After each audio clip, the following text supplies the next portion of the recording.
Hello, everyone. My name is Brian, and I'm a sea otter. I love swimming in the ocean and floating on my back. I'm really excited to be here today because we have a very special guest with us. Hi there. My name is Rose, and I'm a Taiwan flying fox. I'm actually a type of fruit bat that lives in Taiwan. I'm so happy to be here with Brian today to share my story. Welcome to the Otter's English Salon. Thank you so much, Brian, and to all our listeners out there, if you find our channel helpful, please subscribe, like, and turn on the notification bell. Your support is the driving force behind our content creation. Thank you so much. So, Rose, I have to say when I first heard your name Flying Fox, I was a bit confused. Are you a fox that can fly? Haha, that's a great question, Brian. Many people get confused by our name. No, I'm not actually a fox. I'm a bat. We're called flying foxes because our faces look a bit like foxes. We have long snouts, big eyes, and pointy ears, but we have wings instead of arms and we can fly. That's so interesting. So, you're the largest bat in Taiwan, right? Can you tell us more about what you look like? Yes, exactly. I'm quite big for a bat. My wingspan is about 1 meter wide when I spread my wings fully. That's pretty impressive, isn't it?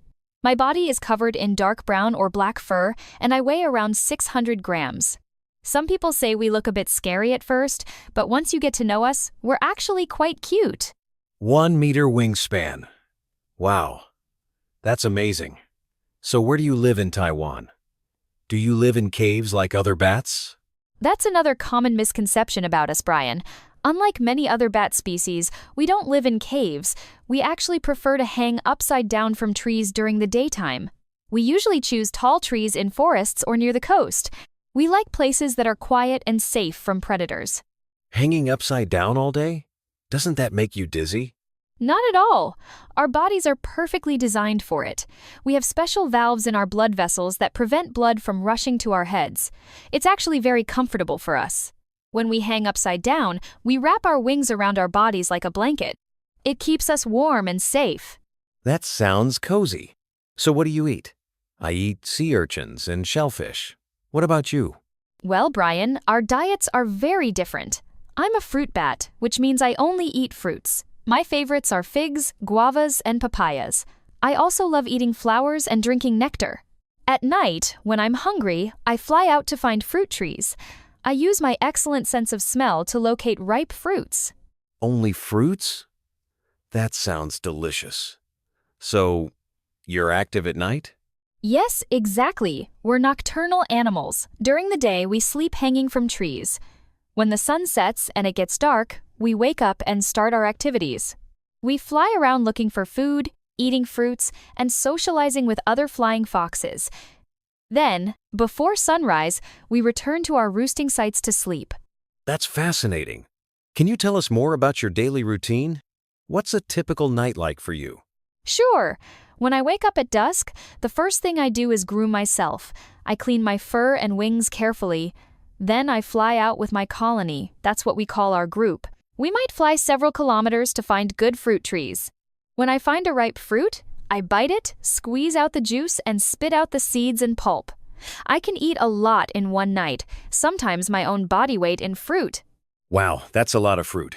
So you mentioned flying several kilometers. How far can you fly in one night? We're actually very strong flyers. On a typical night, I might fly 10 to 20 kilometers searching for food, sometimes even more if food is scarce. We can fly quite fast too, up to 40 kilometers per hour when we need to. That's impressive. Now, I've heard that Taiwan flying foxes are facing some serious problems. Can you tell us about the difficulties you're experiencing?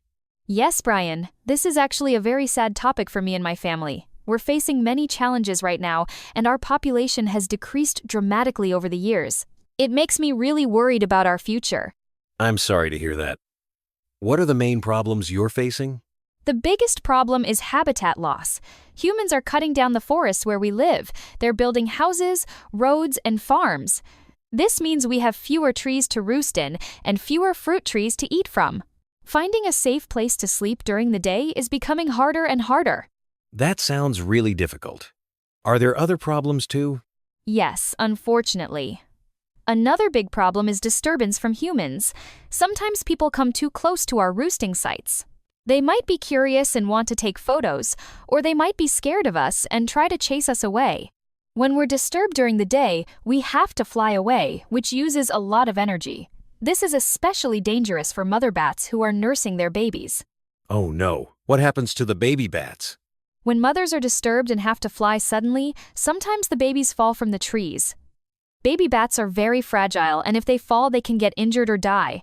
It's heartbreaking. We usually have only one baby per year, so losing even one baby is a big loss for our population. That's terrible. Are there any other threats you face? Yes, there are more. Climate change is affecting us too. Extreme weather events like typhoons are becoming stronger and more frequent.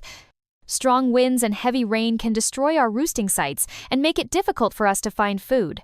Also, climate change affects when fruits ripen, which can disrupt our feeding patterns. What about food availability? Is that a problem? Definitely. As forests are cleared for agriculture, there are fewer wild fruit trees. Some farmers also see us as pests because we sometimes eat fruits from their orchards, but we're just trying to survive. We don't mean to cause problems for farmers. We're actually very important for the ecosystem. How are you important for the ecosystem? Can you explain? Of course, we play a crucial role as pollinators and seed dispersers. When we visit flowers to drink nectar, pollen sticks to our fur and we carry it to other flowers. This helps plants reproduce. Also, when we eat fruits and fly to different locations, we drop seeds in our droppings. This helps forests grow and regenerate. Without us, many plant species would struggle to survive. So you're like gardeners of the forest. Exactly. That's a great way to put it. We help maintain the health and diversity of forests, but despite our important role, our population continues to decline. It's estimated that there are only a few hundred Taiwan flying foxes left in the wild. Only a few hundred? That's shocking. What's being done to help your species? Well, there are some conservation efforts underway. The Taiwan government has listed us as an endangered species, which gives us legal protection. Some conservation organizations are working to protect our roosting sites and educate people about our importance. There are also researchers studying our behavior and population to better understand how to help us. That's good to hear. What can ordinary people do to help? There are many things people can do. First, they can learn about us and share information with others.